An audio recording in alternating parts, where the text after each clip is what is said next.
Broadcasting live from the Albay PIO News Center, providing you the most exclusive news update from all over the province. This is News at 12. In the local scene, Albay Governor Noel E. Rizal assured residents of Rapu-Rapu Island that the provincial government will continue to monitor and prioritize the municipality's development needs, particularly in infrastructure and health services. The governor said the province remains committed to resolving long-standing issues involving unfinished road concreting projects and the condition of key health facilities on the island. Rizal, together with 2nd District Engineer Warren Azutea, conducted an on-site inspection of ongoing and incomplete infrastructure projects, as well as the Bataan District Hospital to assess their status and identify areas needing immediate action. He said road projects connecting several barangays will resume following the termination of contracts with contractors who failed to complete the works on schedule. Rizal added that the provincial government will proceed with open bidding to ensure transparency and fast-track the completion of remaining projects. The governor stressed that improved access roads and upgraded health facilities in island municipalities like Rapu-Rapu are vital to economic activity, mobility, and the delivery of basic services. Rizal reiterated that the provincial government will maintain close oversight of project implementation in Rapu-Rapu and coordinate with concerned agencies to ensure that promised developments reach the people.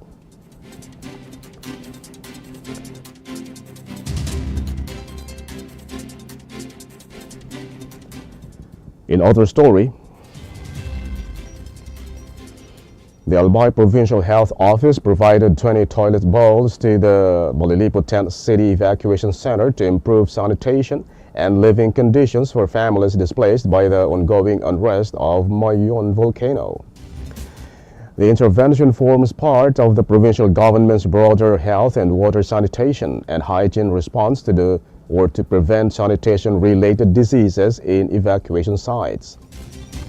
Sanitation Inspector Anthony Ludovice stressed that proper toilet facilities help maintain cleanliness, ensure privacy, and reduce health risks, particularly among children, pregnant women, senior citizens, and other vulnerable groups. The activity was implemented in coordination with the local government of Malilipot and camp managers to ensure proper installation and accessibility of facilities. The provincial government of Albay said it remains committed to sustaining responsive and preventive health services as Mayon volcano continues to show signs of unrest.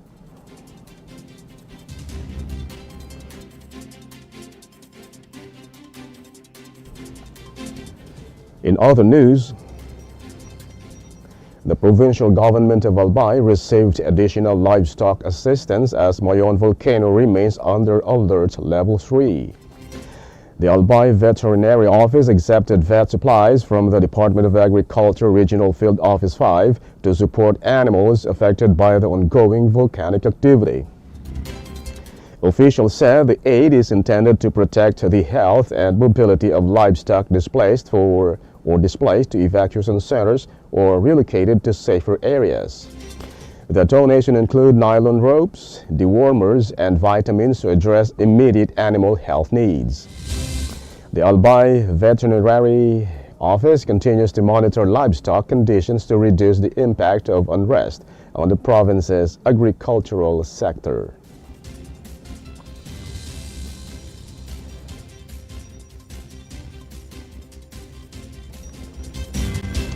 In the national scene, the Cybercrime Investigation and Coordinating Center, CICC, and Scam Watch Pilipinas on Monday launched a campaign called Feb-Ibig to warn Filipinos against AI-driven love scams that target emotions and money, especially during peak romance seasons.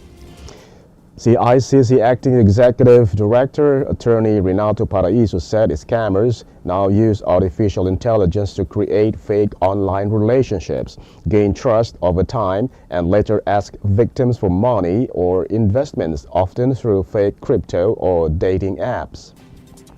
CICC reported receiving 123 love scams complaints in 2025, with cases peaking in January, February, June, and October, and said 15 new cases were already recorded in January 2026, showing that the scams continue despite increased awareness. Authorities identified common scammers profiles such as sad personas, fake investors, and seductive profiles, as well as typical targets including single women, men with stable jobs, solo parents, and people seeking foreign partners. CICC urged the public to stay cautious when chatting online, avoid quickly moving conversations to private apps, and report suspicious activity through hotline 1326, noting that while most scammers operate abroad, reporting helps prevent more victims.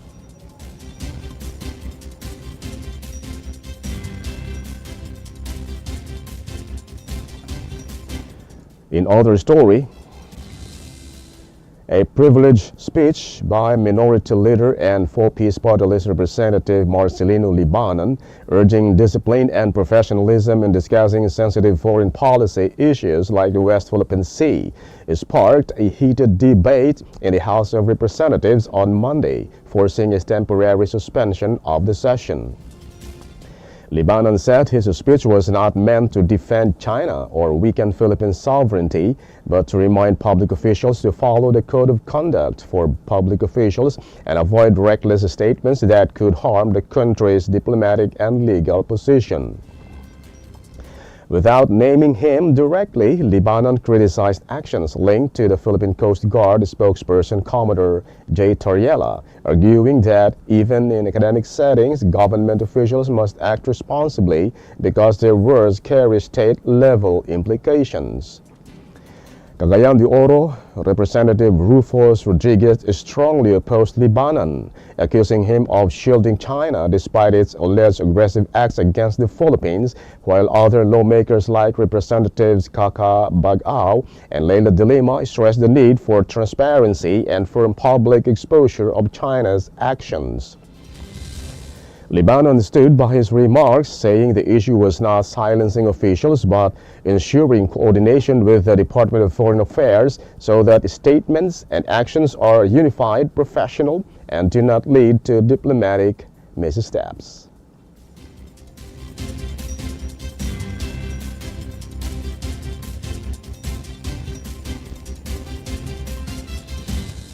In other news, the Department of the Interior and Local Government, DILG, has ordered all local government units to form and activate teams that will handle the proper accounting of people who die or go missing during typhoons ahead of the 2026 cyclone season. In a statement released Monday, the DILG said these local teams, known as Management of Dead and Missing Persons Clusters, are meant to help ensure disaster responses are organized, humane, and focused on the needs of affected families. The directive follows Memorandum Circular Number 2026-003 issued on January 27, which pointed out major problems and gaps in how casualties were previously handled during disasters. Under the order, LGUs are required to improve coordination between MDM clusters, search and rescue units, and local command centers to ensure accurate recording and verification of casualty information.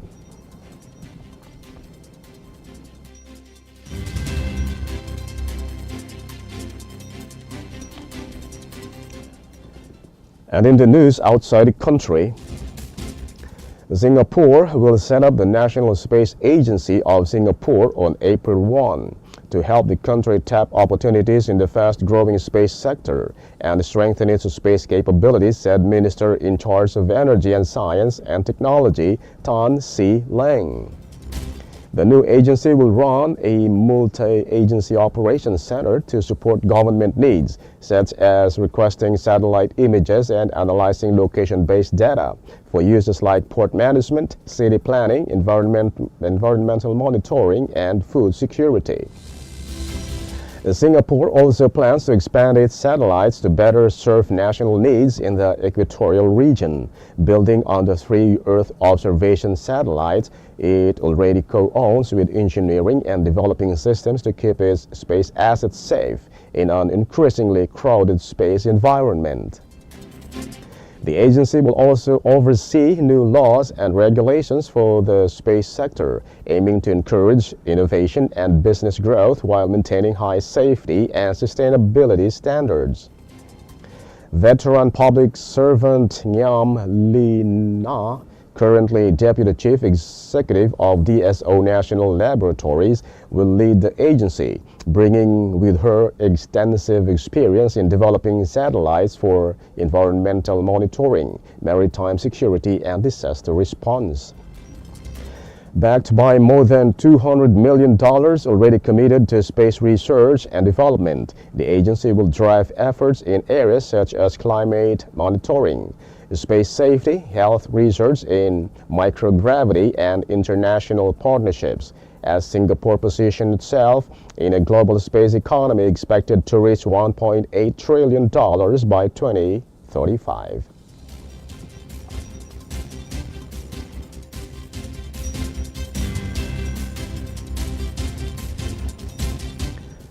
In other story, a doctored version of a campaign broadcast by Japan's centrist Reform Alliance, altered using AI to show party co-chairman Yoshihiko Noda and Tetsu Saito dancing, went viral on X ahead of the February 8 House of Representatives election, drawing more than 1.6 million views.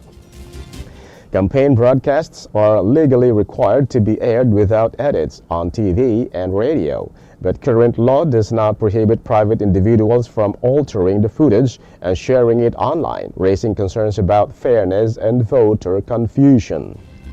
The altered video was later deleted, with the account owner admitting it was made using AI and apologizing, while the party said it was deeply disappointed as the video undermined the purpose of campaign broadcasts. Experts warn that AI-generated fake videos could mislead voters and distort elections, and say Japan's election laws need updating to address the growing spread of online misinformation and disinformation.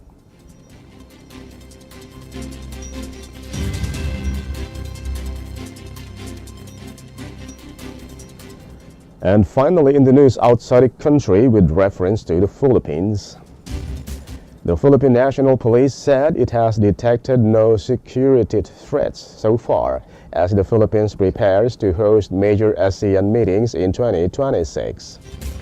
Police officials said they are holding regular coordination meetings with the military and intelligence agencies to ensure all possible risks are checked ahead of the events. The Philippines, as current ASEAN chair, is set to host the bloc's 48th and 49th summits this May and October at the Philippine International Convention Center in Pasay City. Authorities said recent ASEAN activities in the country, including the foreign ministers' retreat in Cebu, were secured smoothly, showing the country's readiness for upcoming summits. And that's all for the news at 12, February 4, 2026. We'll be back tomorrow for more news updates. Thanks to our news writer, LJ Lorejo and Naomi Ruth Hernandez. And on the technical side, Chad Bobis, and our Provincial Information Officer OIC, Marty Gonzalez. And under the supervision of our Governor, Noel E. Rizal, I am Greg Hallare. Thank you for subscribing. Albay in my heart.